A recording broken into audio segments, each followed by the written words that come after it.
కన్యకైన బబులోను, క్రిందికి దిగి మంటిలో కూర్చుండుము.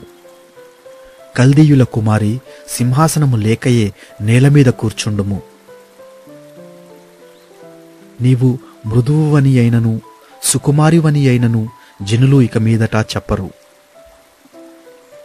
తిరుగటి దిమ్మలు తీసుకొని పిండి విసరుము. నీ ముసుగు పారవేయుము. కాలిమీద జీరాడు వస్త్రము తీసివేయుము. కాలిమీద బట్ట తీసి నదులు దాటుము.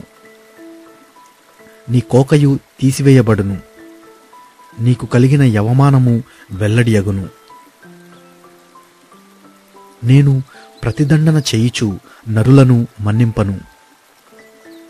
సైన్యములకధిపతియగు ఇశ్రాయేలు యొక్క పరిశుద్ధ దేవుడనగు యెహోవా అని మా విమోచకునికి పేరు. కల్దీయుల కుమారి, మౌనముగా నుండి చీకటిలోనికి పొమ్ము. రాజ్యములకు దొరసాని అని ఇక మీదట జనులు నిన్ను గూర్చి చెప్పరు. నా జనుల మీద కోపపడి నా స్వాస్థ్యము నపవిత్రపరచి వారిని నీ చేతికి అప్పగించి తిని, నీవు వారియందు కనికరపడక వృద్ధుల మీద నీ కాడిమ్రానును మిక్కిలి బరువుగా మోపితివి. నేను సర్వదా దొరసానినై యుందునని నీవనుకొని వీటిని ఆలోచింపకపోతివి. వాటి ఫలమేమవునో మనస్సునకు తెచ్చుకొనకపోతివి. కాబట్టి సుఖాసక్తురాలవై నిర్భయముగా నివసించుచు, నేనే ఉన్నాను, నేను తప్ప మరి ఎవరునూ లేరు, నేను విధవరాలనై కూర్చుండను, పుత్రశోకము నేను చూడనని అనుకొనుచున్నదానా?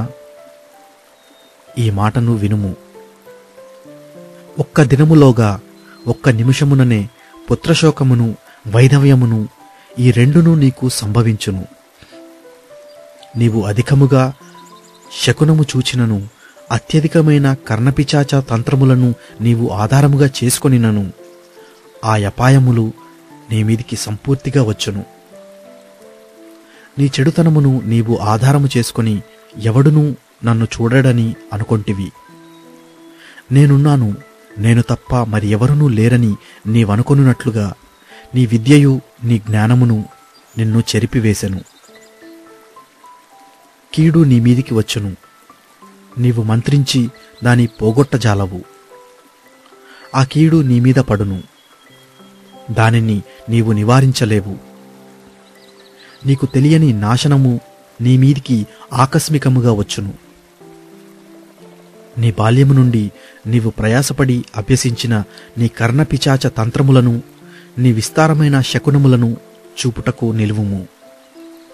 ఒకవేళ అవి నీకు ప్రయోజనములగునేమో, ఒకవేళ నీవు మనుషులను బెదిరింతువేమో. నీ విస్తారమైన యోచనల వలన నీవు అలసియున్నావు. జ్యోతిష్కులు, నక్షత్ర సూచకులు, మాసచర్య చెప్పువారు నిలువబడి నీ మీదికి వచ్చినవి రాకుండా నిన్ను తప్పించి రక్షించుదురేమో ఆలోచించుము. వారు కొయ్యకాలు వలె నైరి, అగ్ని వారిని కాల్చివేయుచున్నది. జ్వాల యొక్క బలము నుండి తమ్ము తాము తప్పించుకొనలేకయున్నారు.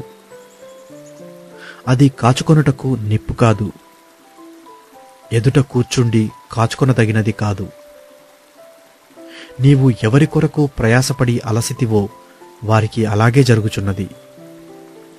నీ బాల్యము మొదలుకొని నీతో వ్యాపారము చేయువారు తమ తమ చోట్లకు వెళ్ళిపోవుచున్నారు.